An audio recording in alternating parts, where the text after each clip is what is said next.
I took this little thing to the East event, and I was really looking forward to getting out on the trails, and one of the guys had a little rock crawling course there.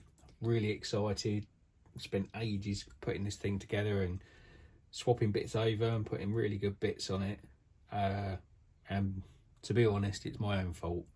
It let me down. Motor screw came loose, which meant that the mesh was off and it was making horrible noises, and I just couldn't believe it.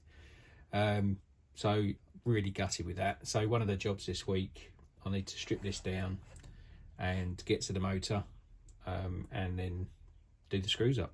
So, but I'll put a bit of Loctite on them this time. Again, I'm a bit annoyed with myself that I didn't.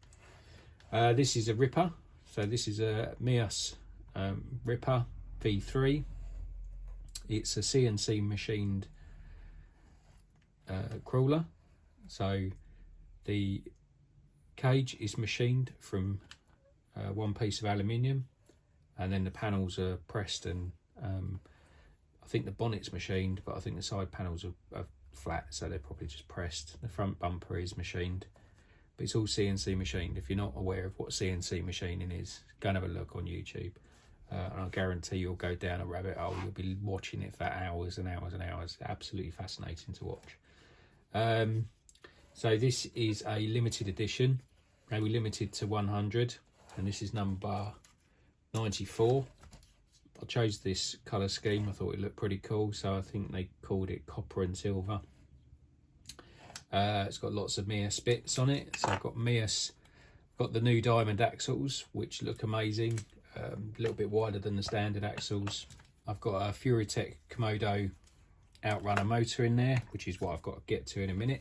Inura shock absorbers, and Inura suspension links, and Meus drive shafts.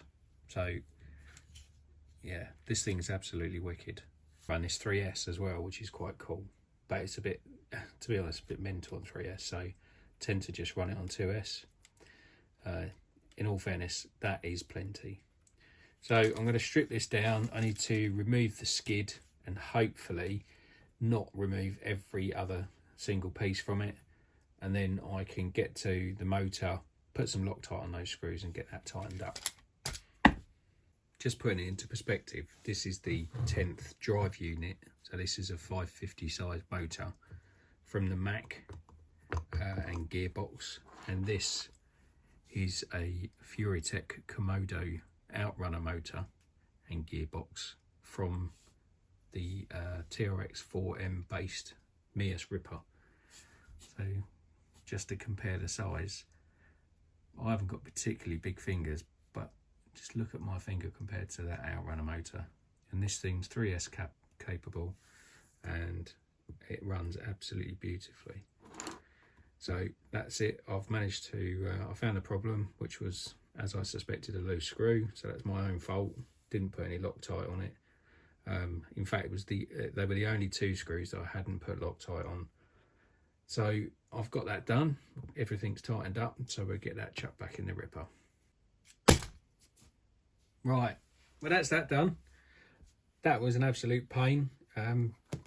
Biggest issue is you've got to take all of the suspension off and the prop shafts off, then the gearbox out, strip the gearbox to get to the motor. But as I said, it was my own fault, so there's not much I can do about that.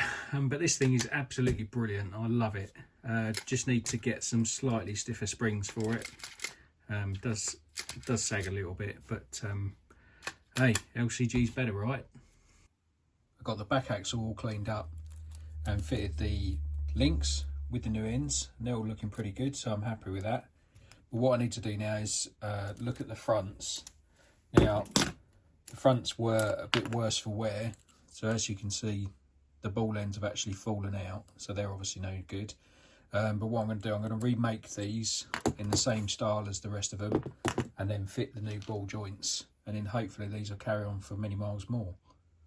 And the way these are made up, it's just a bit of aluminium tube, and inside there's threaded rod, and then the ends are screwed on. So a really easy way to make up your own links. Basically all you need is a hacksaw, and then you can make them up whatever length you want, and as with the back ones, they're cranked as well, and they work really well. So I'm not going to overcomplicate it. I'm going to stick with the basic method, and I'll get those other 2 links made up now. That's the 2 spare links that I got made up. It didn't take too long. So all you do is you cut the aluminium tube, then cut the threaded bar 20mm longer, and then screw the ends on, and simple as that, and then make really good, really nice strong links. So I'm moving on to the shock absorbers. I've stripped them down, as in taking the caps off. They've been draining for a little while, so there's no fluid left in them. I will give them a bit of a grease up with some green slime, and then I'm going to refill them with some fresh shock oil, and hopefully they'll run nice and smooth on the Mack. The postman's been today, and he's delivered a huge part of this build, which is these 3D printed inserts for the tyres from John Reedy. He is an absolute legend when it comes to printing these. So I generally give John the dimensions of the inner rim, the outer tyre, and the weight of the model, and he works it all out. Very clever man. So I'm looking forward to getting these in, getting it sit back on its wheels. I've rebuilt the axles and they're all really good. I am going to rebuild the front steering link because it looks trash. So I'm going to do something a bit nicer with that, and then we'll finally get this back on its tyres. You may or may not have seen these before, but the advantages over the foams are that once they're printed, they have no lateral movement whatsoever, so sideways movement like a foam does. So when you're crawling, they still squish so that they go around the contours of the terrain, but you don't, when you're doing side slopes, you don't get all that sidewards play. They're printed brilliantly, absolutely lovely. So I've got different colour for front to rear because of the weight distribution. Yeah, let's get the wheels back together and get these put on. There, it's great to get it back on the wheels. Got those inserts put into the tyres, and they're looking really good. I can't wait to get that out and give them a try. I've also made the suspension links, finished those off, and I made a new steering link because that didn't look very nice. So that's good now. That's how I want it. Yeah, and it's sitting back on the wheel. So fantastic week. Got lots done, and so if anyone's got any comments or ideas for this, then let me know. Got a few more bits and bobs that I want to do to it. So yeah, it's just great to get it back on the wheels. At least now, if I want to go out, I can take it out, which is brilliant.